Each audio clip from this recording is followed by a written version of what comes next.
అందరికి నమస్తే అండి. మన గార్డెన్ లాగ్స్కి స్వాగతం. చూస్తున్న ఈ మొక్క మన గార్డెన్లోని కాశ్మీర్ యాపిల్ అండి.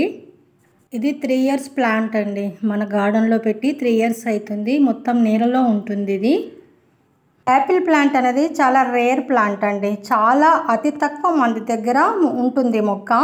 ఈ మొక్క నేను హైదరాబాద్ నర్సరీ నుంచి తీసుకొచ్చుకున్నాను. ఈ మొక్కను నేను నీళ్ళలో పెట్టుకున్నానండి. నీళ్ళలో పెట్టుకుంటే హెల్తీగా పెరుగుతుంది, ఫాస్ట్గా పెరుగుతుంది అని చెప్పేసి నీళ్ళలో పెట్టుకోవడం జరిగింది. నేను ఈ మొక్కని ఎండ ఎక్కువ తగ్గని ప్లేస్లో పెట్టుకున్నానండి. యాపిల్ ప్లాంట్కి ఎండ ఎక్కువ అవసరం ఉండదండి. కాబట్టి నేను సమ్మర్ను దృష్టిలో పెట్టుకొని సమ్మర్ నుంచి కాపాడుకోవడానికైతే పర్మనెంట్ పండ్ల మొక్కల పక్కన పెట్టుకున్నానండి. ఆ పండ్ల మొక్కల సపోర్ట్కి మన చెట్టుకు ఎక్కువ ఎండ తగలకుండా ఉంటుందని చెప్పేసి అట్లా పెట్టుకోవడం జరిగిందన్నమాట. ప్లాంట్ పెరగడం అయితే హెల్తీగానే పెరుగుతుందండి. కానీ ఇంతవరకు పూత కాత అనేది స్టార్ట్ అవ్వలేదు ఈ మొక్కకి. ఆల్రెడీ 3 ఇయర్స్ ప్లాంట్ కాబట్టి నేనైతే పూత కాత రావడానికైతే నేను చేసే ప్రయత్నాలు అయితే అన్నీ చేస్తూనే ఉన్నానండి. పండ్ల మొక్కలైతే ఖచ్చితంగా మనకి లేట్గానే పూత కాత అనేది స్టార్ట్ అవుతుంది అన్నమాట. 2 ఇయర్స్ నుంచి 4 ఇయర్స్ మధ్యలో మనకు పూత కాత స్టార్ట్ అవుతుంది. మన కాశ్మీర్ యాపిల్ ప్లాంట్ అయితే 3 ఇయర్స్ ప్లాంట్ ఆల్రెడీ అయింది కాబట్టి నేను పూత రావడానికి కాత రావడానికి అయితే చాలా రకాల ఫర్టిలైజర్స్ అయితే ఇస్తూ ఉన్నాను. ట్రై చేస్తున్నానండి పూత కాత స్టార్ట్ అవుతుందేమో అని చెప్పేసి. ఇందులో నేను bone meal, mustard cake fertilizer అండి పౌడర్స్ అనేవి నేను మట్టిలో కలిపేసేస్తాను 3 మంత్స్కి ఒకసారి. అలాగే నేను లిక్విడ్ ఫర్టిలైజర్స్ కూడా ఇస్తూ ఉన్నానండి. మన మస్టర్డ్ కేక్ లిక్విడ్ ఫర్టిలైజరు, జీవామృతము, అలాగే కిచెన్ లిక్విడ్ ఫర్టిలైజర్ కూడా ఇస్తూ ఉంటాను 15 డేస్కి ఒకసారి, 20 డేస్కి ఒకసారి. మధ్య మధ్యలో ఘనజీవామృతం కూడా ఇస్తానండి. బట్ ఇంతవరకు అయితే మనం ప్లాంట్కి అయితే పూత రాలేదండి. మరి పూత వస్తుందో లేదో ఇంకా చూడాలి.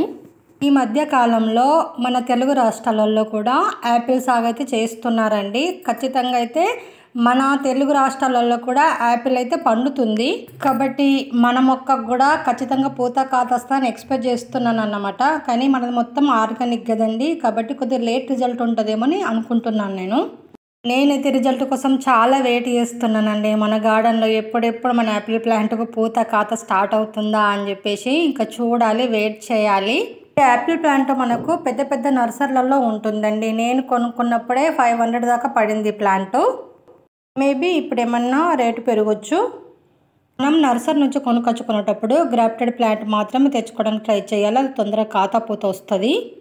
అలాగే మనము ఈ మొక్కను రెయిన్ సీజన్లో పెట్టడానికి ట్రై చేయాలండి. ఎందుకంటే ఈ కాశ్మీర్ యాపిల్ బేర్ అనేది కూల్ వెదర్లో హెల్తీగా పెరుగుతుందండి. కాబట్టి ఈ రెయిన్ సీజన్లో మనం పెట్టినట్లయితే మనకు నెక్స్ట్ సీజన్ వింటర్ సీజన్ కదండి. కాబట్టి 2 సీజన్లలో మొక్క స్ట్రాంగ్గా పెరుగుతుంది. నెక్స్ట్ సమ్మర్ ఎఫెక్ట్ నుంచి కూడా తట్టుకుంటుందండి. మొక్క స్ట్రాంగ్ అవుతుంది. కాబట్టి గార్డెన్లో పెంచాలనుకునే వాళ్ళు ఒక పెద్ద కంటైనర్ తీసుకొని అందులో పాటి మిక్స్డ్ సాయిల్ వేసేసుకొని పెంచుకోవచ్చండి.